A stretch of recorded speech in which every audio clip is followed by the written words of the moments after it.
Here we go.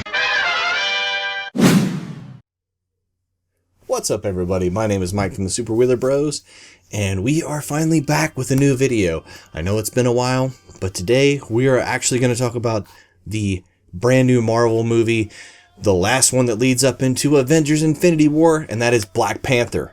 I think the real question here to answer is Black Panther worth the hype? Is it as good as everyone is saying it is? The answer to that is not exactly, actually. This movie is one of the highest rated ever on Rotten Tomatoes. And if it's worth that spot, I don't think it is. It's actually in the upper echelon of Marvel movies. That's not to say this isn't a great movie. It is a very, very good movie. It's just not up there with Captain America Winter Soldier, Iron Man, Guardians of the Galaxy, and the first Avengers film. Other than that, though, it is so good. And the reasons that it's so good is it's so very different from your typical Marvel movie. It isn't one where it follows the exact same formula. Most of your action scenes are very different. They're mano-a-mano, hand-to-hand fistfights. Most of them. They're still your typical, car chases and things like that. But most of the action is actually very visceral and very personal, and just it really hits you because they are one-on-one or hand-to-hand rather than this fantastical element that has been introduced in Marvel because of all the magic and aliens and weapons and things like that. And it just really gives you something different and fresh to look at. Ryan Coogler directed this movie, and Ryan Coogler is a fantastic director. He's done 3 projects. All 3 have involved Michael B. Jordan, who plays Killmonger, the villain in this film. And Fruit of Valley Station was great. Creed was incredible. And he scored again here. He does a fantastic job making Wakanda come to life. This civilization that has thrived in secrecy. And it's done a fantastic job. It's a well-realized world. The CG that I was worried about when I did my trailer review really looked great for the most part. And he has gotten himself a fantastic cast to surround Chadwick Boseman, who plays Black Panther himself.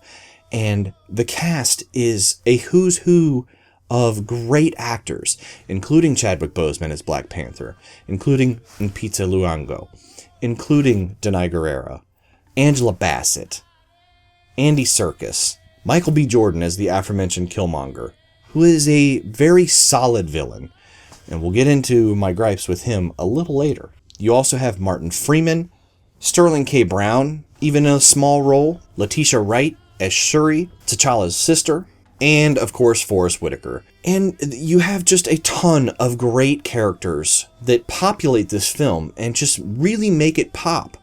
I feel like what really separates this film from other films is in the Marvel Universe is that you have these different themes that are really prevalent in the film, where your heroes aren't just making bold decisions and being heroic and being superheroes. They actually have to look inside themselves and take a look at their flaws. Wakanda has lived in secret all this time, and the big theme of this movie is, do we share our technology to help make the world better if we have the ability? And I love that you have all this 3-dimensionality to T'Challa, and we make our hero great. And that lies my biggest issue with the film. It's not without flaws. It's not the perfect movie that everyone says it is. And gosh, I know that it's really hard to say anything bad about this film right now. I mean, if you say anything bad about this film, it almost seems like a crime. And that's a shame. That really is a shame. I mean, the few bad reviews that showed up on Rotten Tomatoes were trending and on Twitter. That's not normal. And like I said, this is a great movie, but I think that thematically, there's a few things that just didn't quite work. And it's mostly to revolve around Michael B. Jordan's character as Killmonger, who's a little bit overhyped as this great Marvel villain. His arc in the film is fantastic, and that's what really makes it work in the context of the film itself. Michael B. Jordan's performance, however, is a little bit overhyped. And it's not because he doesn't do a good job. Michael B. Jordan is awesome. He did fantastic work in Creed and Fruit Valley Station, both for Ryan Coogler. And he's done countless other films where he's done great in. And he's not bad here. He's just very one-dimensional. He has a one-track mind. He has one singular goal. And that's all that really is executed in this film.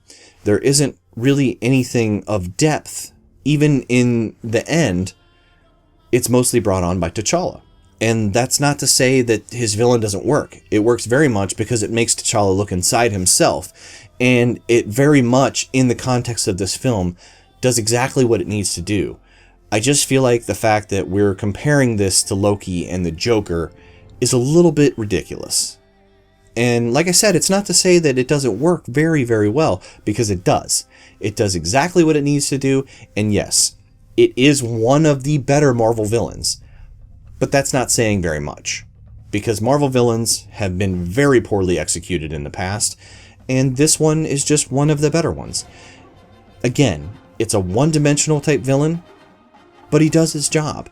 And Michael B. Jordan is very charismatic as a screen presence, and he does an effective job of being an imposing villain, which is exactly what T'Challa needs. The only thing that I would say, without spoilers, I can't really get into it, is I feel like he was almost a little bit too much as far as some of the scenes, and you'll know what I'm talking about when you see the movie, is just, I feel like he kind of just shows up after this amazing opening scene with him, and he's gone for such a large portion of the film, and maybe that portion of the film could have built him up a little bit more and given him a little bit more depth, and maybe that would have eased a little bit of the kind of detraction that I had later in the film when he shows back up out of nowhere, and we're expected to just think he's just this superimposing and very just demonstrative and real threat for T'Challa. The score is great.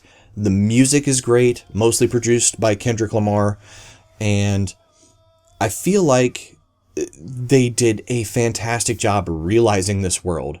Ryan Coogler scored himself a great hit with this film, and I think that most of the plaudits that have been heaped upon it are very well deserved. Is it as good as everything else in the Marvel Cinematic Universe? Is it as good as everyone is touting it? It's not quite as good, but that does not take away from the fact that this is a really fantastic movie, and what a great way to kick off 2018, and what a great way to lead you right into Avengers Infinity War. Make sure you stick around for 2 after-credit scenes, because they are both really interesting, and they don't necessarily paint a big picture when it comes to Avengers Infinity War, which I expected, and that is a really cool thing and refreshing, as just with the rest of this movie, it doesn't rely on your knowledge for the rest of the MCU to enjoy it. It's very independent and on its own, and that's one thing that I just really take away from this film is you don't need to have seen the rest of the MCU films to really enjoy this one. Guys, I really enjoyed Black Panther. If I was going to score it, I'm going to give it an 8.5 out of 10. Like I said, it's not a perfect film, but by no means does that mean that it is not a very, very good film. And I really enjoyed myself, and I actually can't wait to go back and check it out again. I really loved it. I can't wait to see it again. I can't wait to own it on home video. It's going to be great. And I'm even more excited now for Avengers Infinity War.